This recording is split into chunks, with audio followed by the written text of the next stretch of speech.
Hello, ladies and gentlemen. Sega! We are here today to go through our wondrous experiment to decide what kind of game is Sonic the Hedgehog. What is that I hear? Oh. What the hell? Hold on, I'll explain. I'll explain in a moment. There you go. This is the one you probably are familiar with. Yeah. Oh shit, we don't actually own that theme. Quick, make a new one.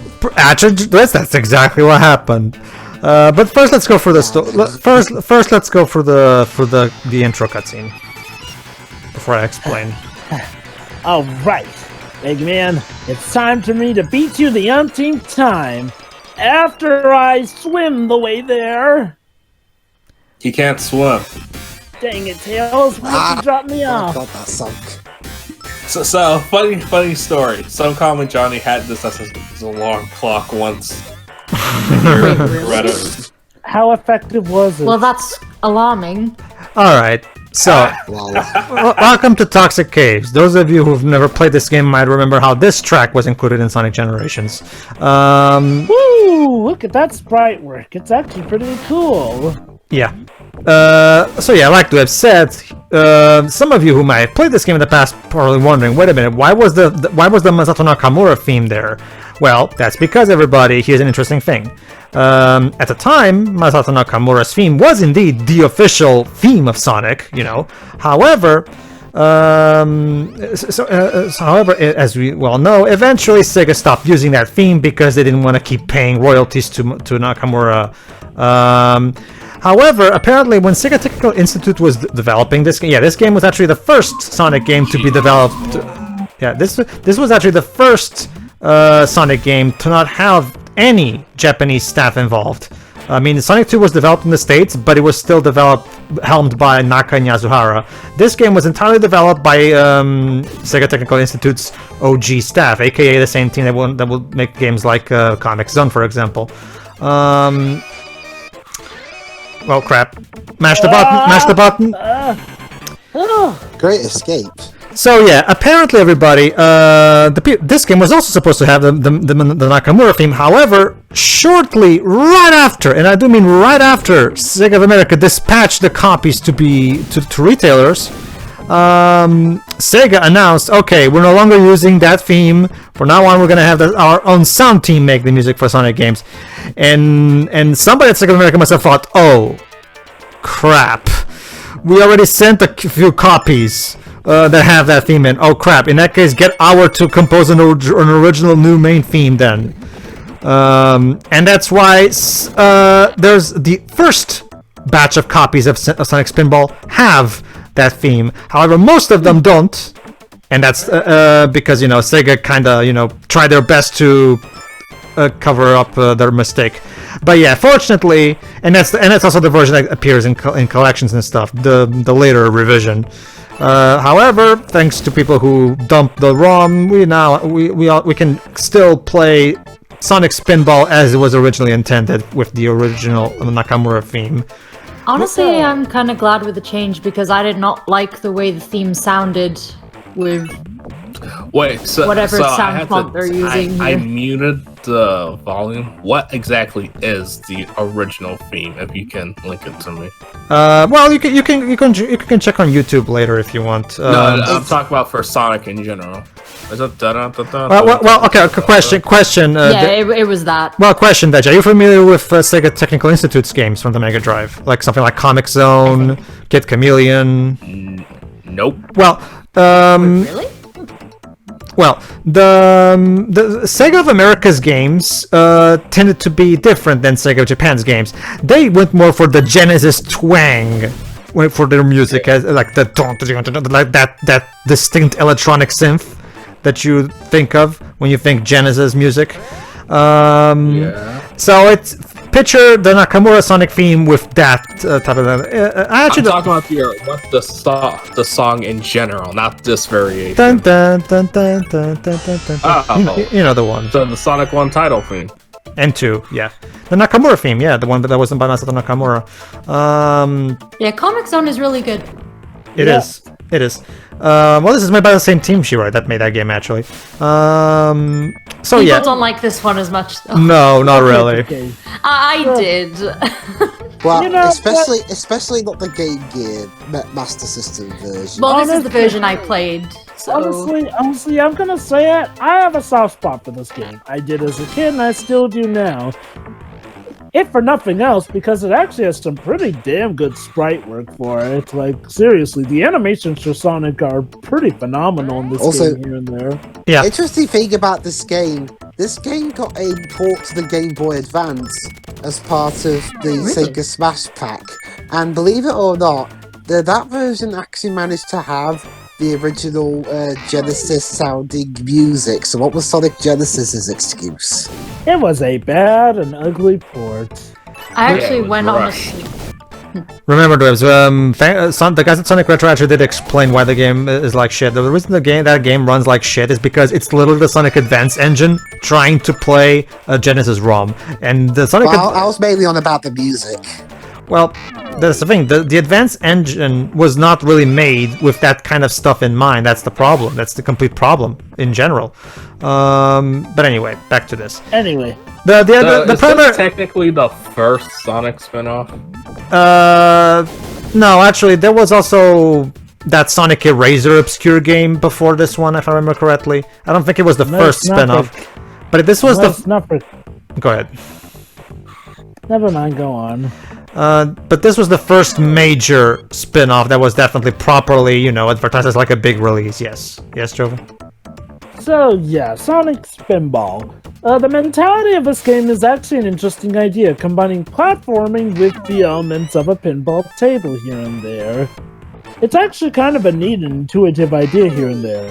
The execution can leave a bit to be asked for here and there, but honestly, considering what they had to work with, I feel it's actually not bad. My problem... I dare say it's even fun. I disagree. I hate this game mostly because of one. Okay, but first of all, let me actually start by saying positive. Yeah, like Jova said, the graphics in this game are look really good. Sega Technical Institute was very known for their industrial look to their games. Like look at Ooze, for example. And even Comic Zone. Yeah, like so they were known for like this. Sega of America was known for making a lot of games that have this distinct look. Not to mention, this game uses the American canon. So we're gonna even have references to SCWRM in this game, specifically in the bone. Aesthetically, that makes sense. People get angry because American canon bad. Fortunately, we haven't gotten to that point yet. But anyway, those people don't have to play those games. Exactly. What was I going? Yeah. So the Sega Technical Institute developed Sonic 2 under Naka and Yasuhara's leadership. Since Naka and Yasuhara went back to Japan to develop Sonic 3, Sega Technical Institute, the remaining members of the Sonic 2 team, were tasked with creating the first major Sonic spin-off. Isn't it a problem I have? Like, whenever you're trying to do the jumping and walking controls, the controls don't work nearly as well as the other Mega Drive games. Sonic's jumping... Why does the ring sound effects sound different? Because, as remember, this is from different people. They're not even using the same sound effects from the other games. Everything is made from scratch. Even the grounder. Yeah, exactly. That tended to be the case. The games that were made at Sega of America tended to use the American canon. That's why a lot of this. That's why Dr. Robotnik's Beam Machine had the Adventures of the Hedgehog characters. Go ahead, Shuri. Now, just quickly, since we mentioned them quite a bit, a lot of this team's games ended up on Mega Collection Plus. Yep, that's because either already there or as unlockables. Unlockables because they had to find something to fill basically fill it with as many games as they could to make sure it was worth the price. But anyway, yeah. So the idea, their idea for a spin-off was, okay, a lot of people liked Casino Night Zone and Sonic 2, so let's make an entire game where Sonic is a pinball, which is a really good idea actually. I mean, pinball is one of the defining gimmicks of the Sonic series because of its physics. So this is a good idea. Here's the problem. Already, I have a problem with this game right from the control stage. The controls in this game are not nowhere near as good as Sonic 2's because without Naka's involvement, the quote-unquote pinball physics are nowhere near as good as the ones in Sonic 2. And as a result, the pinballing, it doesn't work nearly as well as in Casino Night Zone. Again, It would later be. yes. No, go ahead. No, you finish first. I also this being a pinball game focused game, the level design is very much designed like an actual pinball table, and as a result, just like real pinball tables, it's very dependent on luck, and I don't like games that have a huge reliance on luck. Because okay, I get unless that. it's a casino game or something. Well, look, see, pinball machines are like that because, well, it's pinball. You know, pinball machines are all about that. The reason they're done like that is because, you know, to suck up as many coins from you as possible. You know, and that's why it has all the flashy things on the screen, you know, to keep you spending money. But this is a console game, so that logic doesn't apply. So I think the developer should have taken away that particular level design philosophy when it comes to designing the pinball tables. But no, but if that's the case, then there's no point making it a pinball game. Or not really. There's the pinball in Casino Night 2 was fun. We could just make more of that. I mean, to be fair, it really does go down to what's your personal preference. Obviously, this game doesn't match with yours in that regard. I mean, personally, I feel like Sonic the Hedgehog Spinball works fine enough. Oh, don't get me wrong, I will still point out some of the jank regarding some of the controls, but I feel that overall it has a fine enough idea with stuff here and there, and while, okay, I will say that there can be some skill in actually aiming stuff properly here and there, I do feel like there is sort of a bit of strategy to get down here. Now, I don't feel it's as nearly as luck-based as an actual pinball game is, because, you know, it's not like you can die immediately if you just, you know, happen to shoot yourself off here and there. However, you do need to haul your butt if you end up near the water, or, you know, other variants which are timed, i.e., you know, if you don't get off soon enough, something's gonna get you, and you'll have to mash the heck out of buttons to get out of. Well, the ring system... The ring system doesn't really apply here, so if you fall into the acid, you'll die. Fortunately, I have some cheats to help me out, but go ahead, Shuri. Well, since it's actually pretty relevant at the moment, we would... I mean, if you'd prefer, there is Sonic Pinball Party, which is... Oh, yeah, Sonic Pinball Party is a way better pinball Sonic game. Yeah, I definitely agree with that. Because it's actually a pinball game. Not just that. Well, this one technically is too. It's just that the level... This one is more creative aesthetically. Sonic Pinball Party is there if you want an actual pinball game based off this franchise. No, yes. It's not pinball, it's Spinball. I don't care. See, the issue... But no, I actually went on a bit of a Sonic Pinball binge for a while with this game and that game specifically, and yes, that one is the better one. It's because Sonic Pinball... It's because Pinball Party is designed much more in mind with the fact that it's a console game, and the level design is much more forgiving and relies a lot more on timing rather than you know, the typical the typical pinball trappings. Where my problem with this game in general is just like a lot of times you'll spend a lot of time in the levels. Like, for example, the final boss in this game is completely horseshit, because one tiny little mistake means you'll fall from the boss table, and you'll have to find your way all the way back to the boss. Yeah, you do fall quite far, to be fair. Okay, now that is BS. Like I said, this game does have a lot of flaws. I like it, but I'm not gonna pretend like those flaws aren't a thing. Sure. It really just depends, though, because I remember having a much easier time than you are now, and I know that's not your fault, because this game does have control issues for sure. That being said, to give something positive, I'm a big fan of Howard Rawson, and yeah, this is yet another awesome soundtrack from him. He also did the music for Comic Zone, which is I love this soundtrack. Okay, yeah.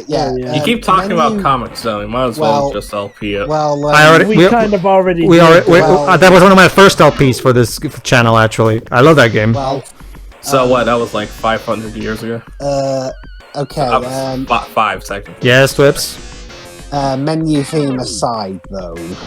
The options menu, yeah. That is true. I love Howard Rawson, but yeah, that options menu theme, yeah, that was way too loud. Than I don't know what the hell was he thinking with that. Yeah, no, I will agree with you there. Yeah. But outside of the options menu theme, I really love this soundtrack. It's again, I'm a big. What is that noise? Also, that face. It's because I'm using an exploit. See, when you're fighting the first boss of this game, it's a common trick is go to the left side and spin dash into the opening between. No, it's the scream. See, the thing is that, this was a common thing in Sega Technical Institute games. Everything was in your face and extreme and full of, you know. Well, it was 1993. That stuff was the rad thing, man. I do love, and I actually do prefer. Actually, the Masato Nakamura's theme doesn't really fit with this game. The main theme that Howard Shore I keep saying Howard Shore. The main theme that Howard Drossen came up with for this game is actually I really love the main theme. Okay, so what we have here now are mini games where essentially you need to free creatures who are trapped in capsules here and there. Mm-hmm. I actually really like these mini games more than the actual levels. Personally, I find there's a lot less crap to deal with. I can understand that. And basically just hit those things and you'll free some SATM. Oh, there's Bunny. So there you go. I was never any good at these. Let's see. If I remember correctly, I actually do get all the. There's Sally. Hey, Sally. Not only Sally Jova. Not just Sally Jova. It's CTM Pilot Purple Sally. So they actually give an explanation to why her appearance changed.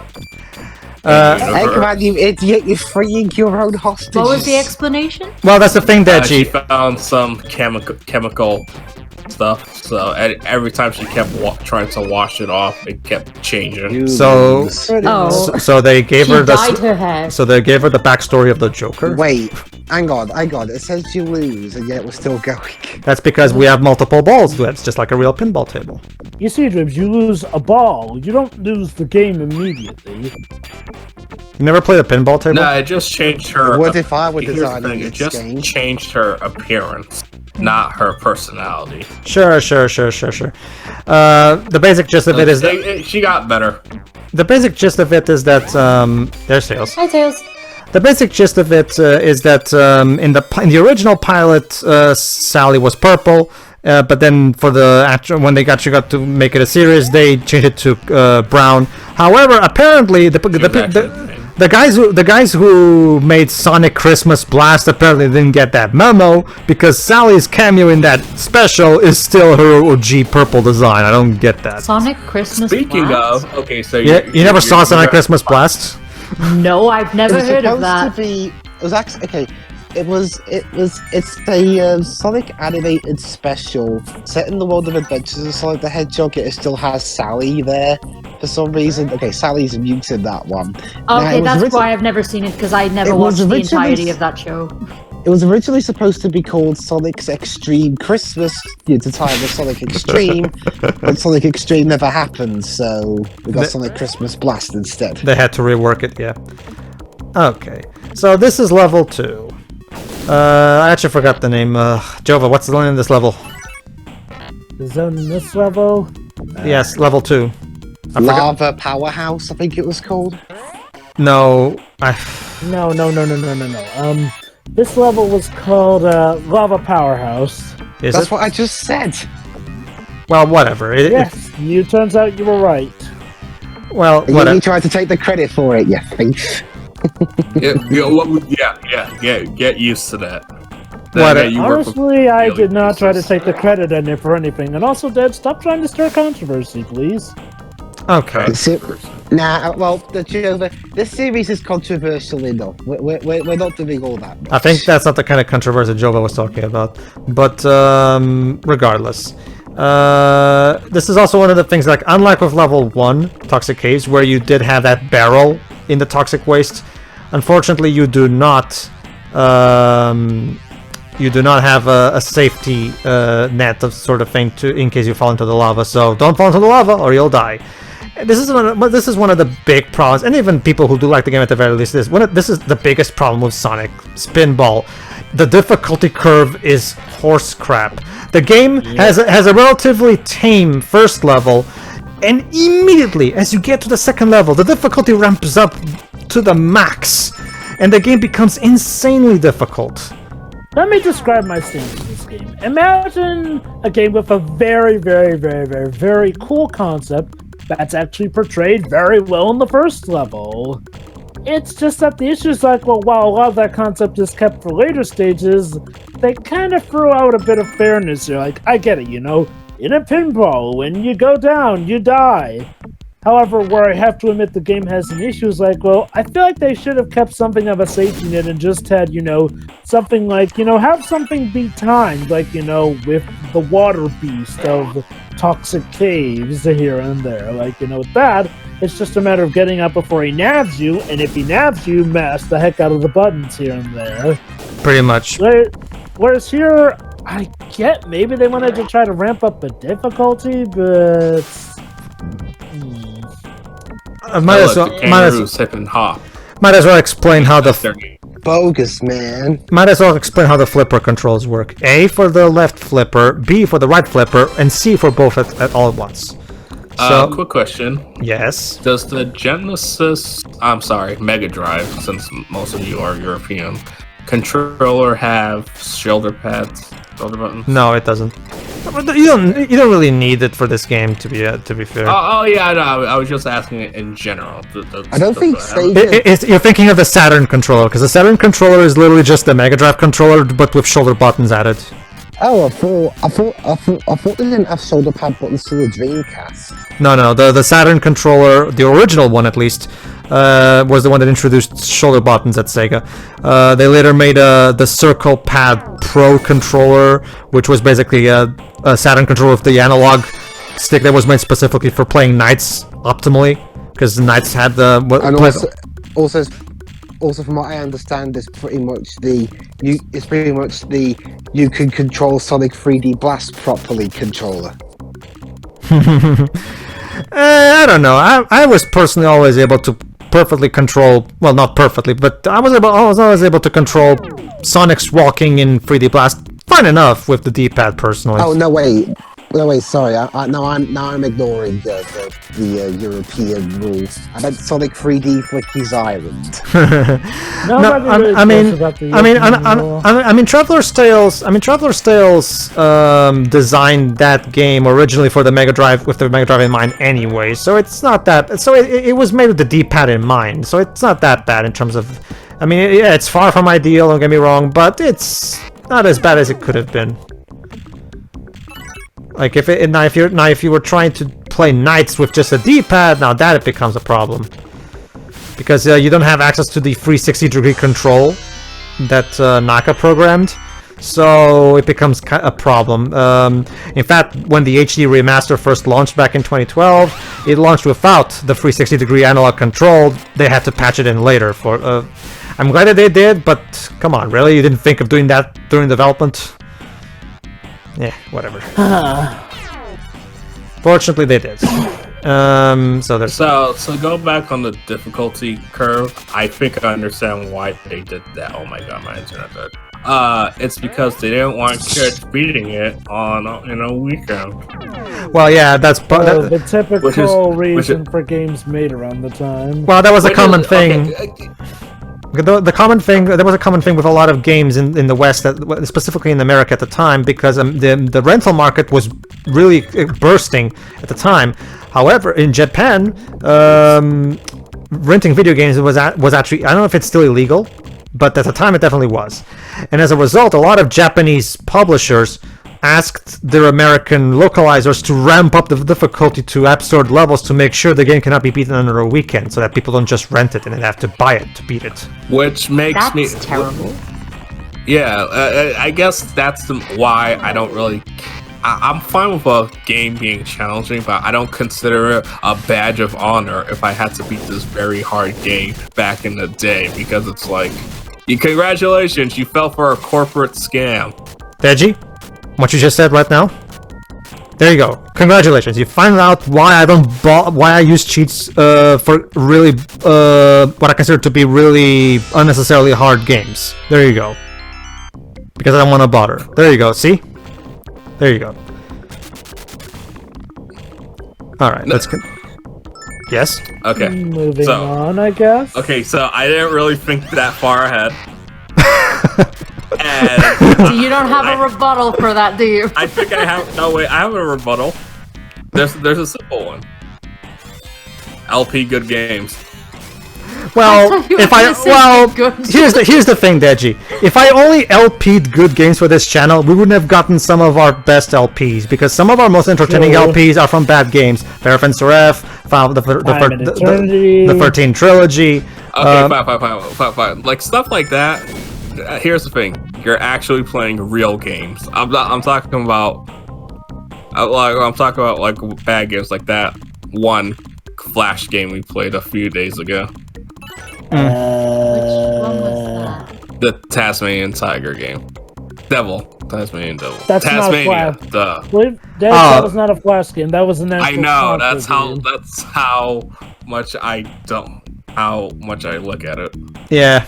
Don't worry, they're talking about the Tasmania Mega Drive game that we did while you were gone, Shiro. Don't worry. It's just. I know. I saw you post the video. That's the thing, Dej. We cover a lot on our channel, from the most widely known stuff to some of the most obscure stuff, like in our Dr. LeTrek playthrough. Yeah, basically, Deji, I'm a guy who really likes to choose from my playthroughs and even movie picks and even show picks. Does that. Obscure, true. Teo does it as well, to be fair. Obscure stuff. Like, I don't typically go for the most popular things. I mean, don't get me wrong. I do have my popular choices. But a lot of times I really like picking stuff that you don't typically see. That's why I picked stuff like Time and Eternity when you don't really see any LPs of that game for most of YouTube. So you know, like I like choosing something that you don't typically see, just because I dabbled into just to make something that things a bit more interesting. I respect that. Just as long as you don't play. No, sorry. Go ahead. I've dabbled into picking some more obscure games as well, like we did on Holy War a while ago. And I always like to pick out some obscure stuff too, as well. I have some obscure games too. So, Joe, what are you talking about? There's one. You haven't found the obscure good Bubsy game. Oh wait, because there isn't one. I actually haven't explained how you go for the levels yet. So allow me. Yeah, go ahead. You can't just go straight to the boss in each level. You have to get the exact number of free Chaos Emeralds that the game wants you to get. And for some reason, they all look blue in this game. I don't. Did they come out and paint them a different to confuse Sonic? Well, then again, this is the Western continuity, and in Adventures, every emerald is the same color as well. So I guess it's. But anyway, faces or whatever on the cannons bother me. I don't know what to tell you. Okay. You have to get all the emeralds, and before the game will allow you to progress to the boss of the stage. And as a result, constantly keep alternating between various other multiple tables, and try your best to. Here's the thing: in order to get through the problem is that the emeralds are always in some kind of remote locked-up place. In order to unlock the doors or passages that lead to the emeralds, you have to constantly hit a certain switch or. Do a certain thing, or maybe destroy some particular set piece or something like that. It relies on a lot of pinballing, a lot of time, and so the game can definitely drag on for a bit because you'll be constantly trying to get to a specific to do everything that you need to get to an emerald. But if you screw up even a little bit, you'll fall and you have to start all over again. And yeah, exactly like this. See, so it can be very frustrating because this is the kind of game where one minor little mistake on your end will mean an almost complete loss of progress on the current emerald that you're trying to get. It can be very frustrating. That's not even getting to the metal of the time stuff. Well, wait, is this game timed? I didn't notice anything. There's that one bit which is timed. I don't think so. I don't remember that at all. I don't. Maybe I'm misremembering and I'm mistaking this with another pinball game from some other obscure series. I don't know. If this game had a time. Prime Pinball? If this game had a time limit, at least that I noticed. No. No, just all the cheats will be enabled. I could. No, creating for the guys at GameHacking.org, Shiroi, creating an infinite time cheat is one of the easiest things you can do. Really, it's a very simple process. So no, I would be able to totally get that. Kind of like what I did with when I activated the infinite time cheat for the Tintin 16-bit games, because as we've talked about in our playthroughs, those games are complete horse shit. Okay, there you go. Basically, Jova, to give you an idea, the Tintin 16-bit video games are timed. However, the timing for completing levels is ridiculous. They give you so little time to complete the levels. And guess what, Jova? They do that little thing that you love, where even during the cutscenes, the timer still counts down. So, yeah. Oh, boy. So, yeah. Plugs are closed. Yeah, the game is the little blue thing at the top is the pinball score marker. It tells you how many balls or extra lives you prefer you have, and every time you and every time you accomplish something, the game will tell you like a yeah or emerald chat. There you go. I managed to get myself in the emerald chat. There you go. See, so take a look at notice how long it took for me to finally open up the emerald chat, because like I was constantly trying my best to hit the correct switches. Like, Wait, I just noticed something. Those birds. That's Dr. Robotnik's chick bird and SATS-AM. Yeah. It's called Cluck. Yeah. They even the game. Yeah, this game takes place in what was at the time the American canon. You know what's funny? Okay, so originally, when these shows were being made, SATS-AM Adventures of Sonic was meant to be a prequel to SATS-AM. Yep. It was supposed to be before Robotnik took over the world. Sure. But how do you explain Robotnik sounding completely different from series to series? Well, he became more robotic. Well, also, did you forget that, it was established in the time travel episode that Eggman's voice became a lot more robotic because he was partially roboticized by his own roboticizer. So yeah, you just witnessed. Yeah, there's your explanation. Also, okay, Dwez, so we're gonna go by your logic. How did classic Eggman turn into modern Eggman? He had a little bit of work done. So exactly. Yeah, that's exactly the same thing. So yeah, you just witnessed exactly what I was talking about earlier. If you fall in the boss pinball table, the game will drop you right back to the beginning. So you have to go all the way back, and the boss resets, meaning all the damage you've done to the boss is reset, and you have to start the boss all over from the beginning. That's not annoying at all, is it? Oh, that I did not know. It's a pain. Like, seriously, they go out of their way to make the game unnecessarily frustrating. Why couldn't the boss retain the damage? At the very least, that. Like, seriously, it can be so frustrating. Imagine you're literally one hit from killing the boss, and because of one minor error, you fall from the table. There you go. And you have to go through the whole thing over again. Exactly, and it can. Like that one boss in A Link to the Past. It goes a long way in killing any goodwill you may have towards this game. Ugh.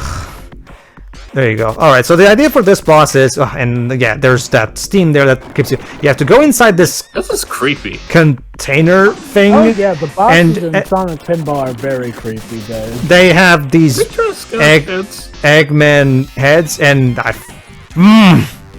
the last boss is very freaky. Have you ever played a pinball table and you have that thing where the ball is falling and it falls right in the center of the table, to the point where you can't hit it with the flippers because it's right in the center. It just happened to me, and it's so annoying when it happens when you're playing a pinball game.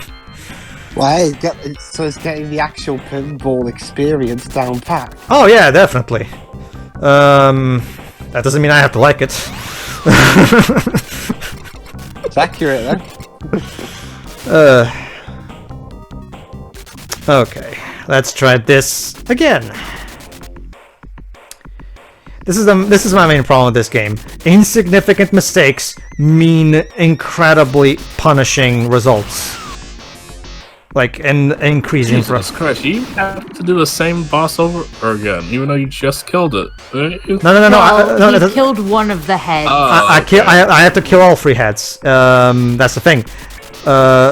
Fortunately, I see. Notice what happens now. There you go. See, not to mention, as you just saw, when I kill one head, the other 2 disappear. So I can't even stay. I can't. That's annoying. Shiro, annoying is this game's middle name. So. Spinball. Okay.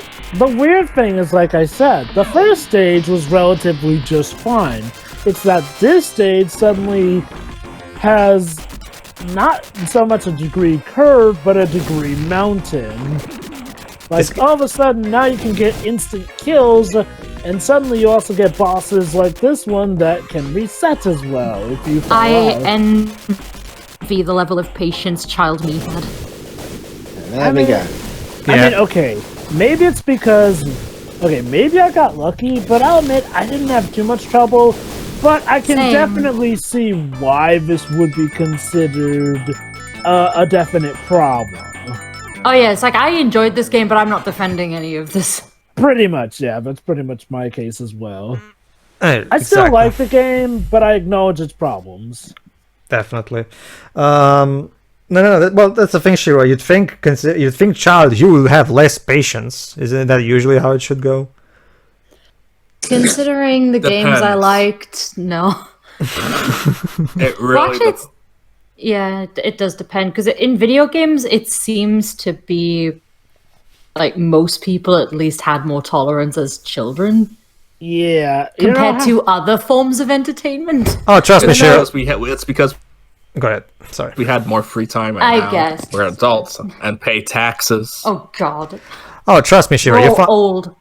Oh, trust me, Shiro. You thought that boss was annoying. Wait till we get to the final one.